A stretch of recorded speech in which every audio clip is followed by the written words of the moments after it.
Not a matter of if, but when crisis will rock your world. I'm Roshini Rajkumar, crisis strategist, licensed attorney, and host of The Crisis Files. Who did you count on when you were young to guide you? Did a mentor make the difference between success and shady? Kathleen Cannon is executive director of Girls on the Run, Minnesota.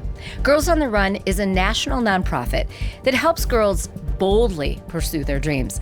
A recent national study showed adult mentorship is a critical piece in empowering girls to gain confidence and lead productive lives beyond grade school.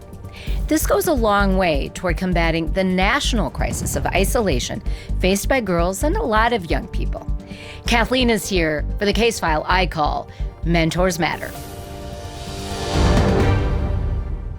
Kathleen, give us a snapshot of the Girls on the Run method.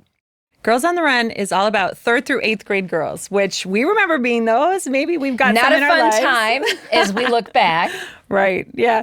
Not always our favorite necessarily, but also so confident and so curious. And we know that this age group is particularly impressionable. This is right when they're soaking up lots of messages from society, sometimes for good, sometimes for ill. And so much of the research indicates that this is a really important time for us all to be investing in them with our time and with our energy. And so that's what we do with our 16-week program where we pair coaches with small groups of girls in this age group to train for a 5K while they do a whole social emotional learning curriculum. So it's really that full body, mind, spirit that you're getting them thinking about. What are some of the calamitous results when girls in that age span, 3rd through 6th grades, don't really have proper guidance? Yeah. They aren't thinking about building their own confidence. Yeah, it's tough. I mean, we know, and I never want to be Chicken Little about this, but it's you can't ignore the fact that there is a real youth mental health crisis. And when girls are not receiving the tools and support they need, there's something, maybe you've heard the term syndemic before, that the U.S. Surgeon General's used and other folks have in talking about kids this age group. It's when two bad things make each other worse. So it's essentially this increase in social isolation and a decrease in physical activity. And that combo is the danger zone. Right? You called it a syndemic. Yep. Sort of like I think of pandemic. This is a syndemic. So those two major factors that come together. And, when you're in that age bracket too, there are so many challenges of just growing up, finding yourself.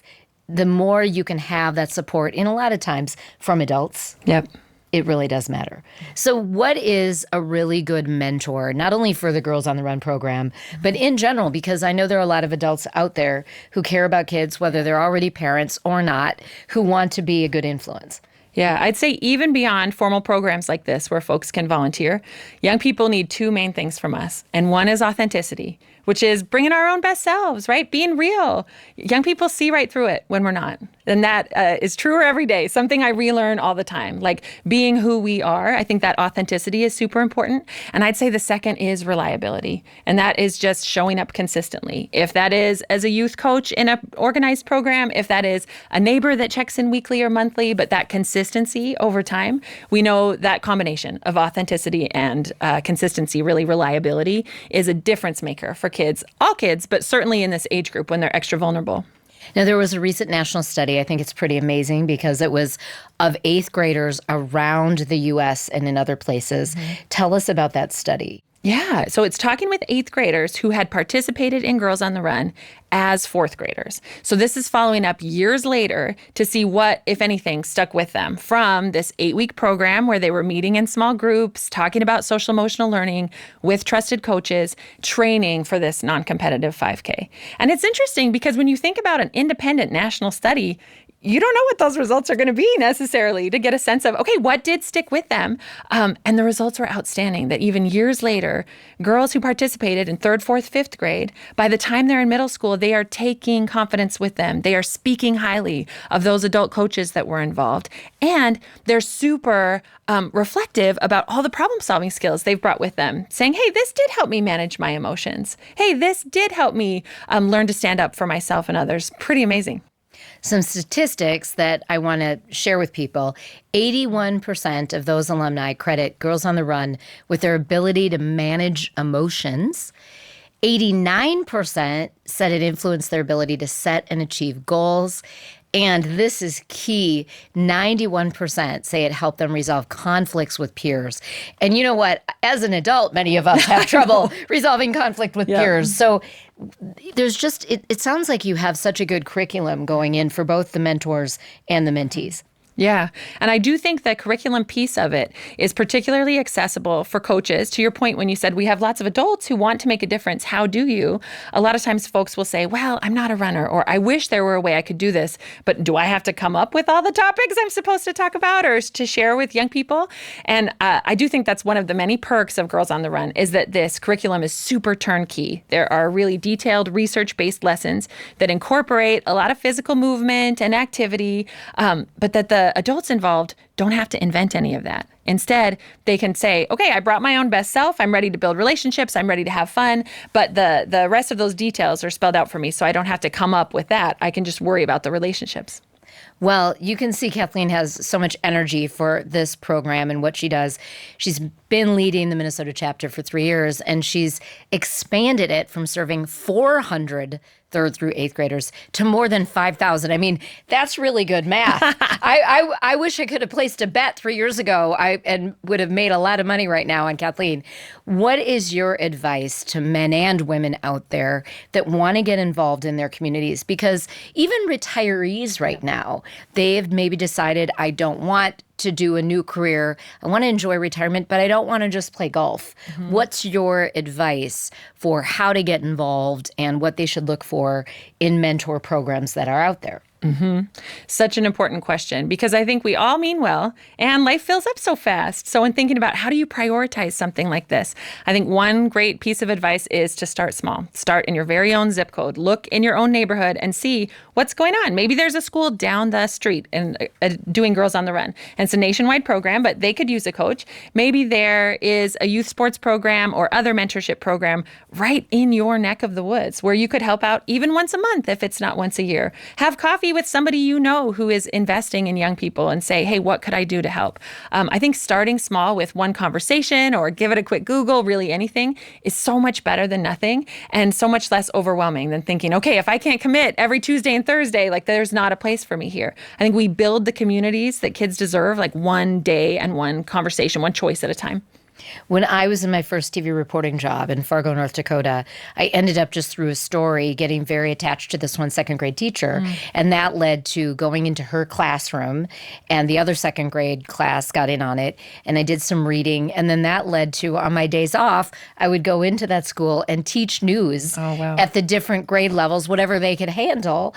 And it was just really, I mean, I got such a kick out of it myself, but to see how much kids feed off of when adults who aren't their teacher or their parent are interested in them. Yeah.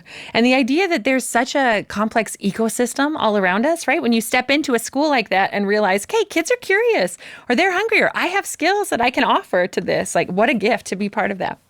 Yeah, it was fun. And fun fact, I went on to my second TV market, Des Moines, and it was kind of in the middle of a school year. But that Fargo school invited me back to be the sixth grade commencement speaker.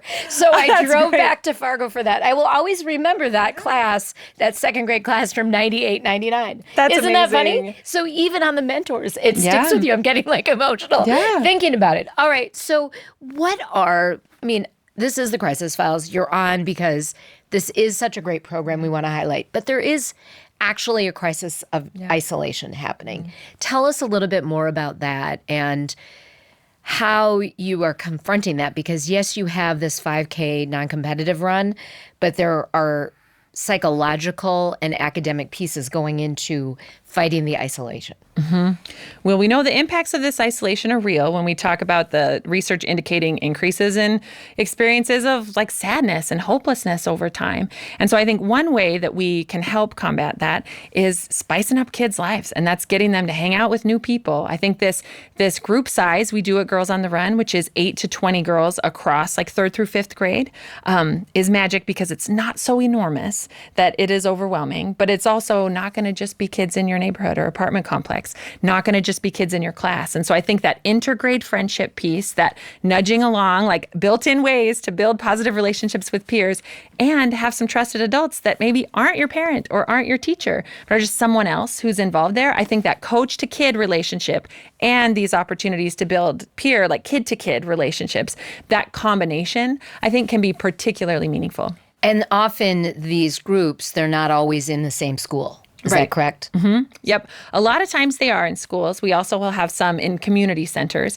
but often kids will come over from another school to join a Girls on the Run team there. Or we've got homeschool kids who participate, who pop in that way. So I think the way to just sort of mix it up a little, to make new friends, to connect with people who are outside of your day-to-day, kids are out of practice when it comes to that. And I think being outside, moving our bodies, that combination of getting the old heart rate up while you're connecting with new friends and playing games in a low pressure environment, particularly non-competitive. I mean, there are lots of places kids can channel their competition when they want to. But I think the way that we focus at Girls on the Run on choosing your own adventure, or one term we love to use is forward is a pace, right? Like you are the one in charge of how fast you go. And the way that they really celebrate each other, regardless of speed, kids with and without disabilities, like all of that, I think is nurturing a particularly like helpful climate. Yeah, and I love that you do land and wind down the school year or start the summer with this 5K, because they have that whole several months ahead of that to work on all these skills, to work on their hearts, their minds, their souls, which is just so beautiful. Well, congratulations on what you've done so far. And I know you're just doing more. And there are Girls on the Run chapters all over the country. Yeah. Okay. And I'd say we're just getting started. And at Girls on the Run, it's growing so quickly nationwide. And so anyone who might want to get involved, I promise there is a way near you that you could help be part of the fun. Absolutely. Well, you can connect directly with Kathleen and her team at GOTRMN.org.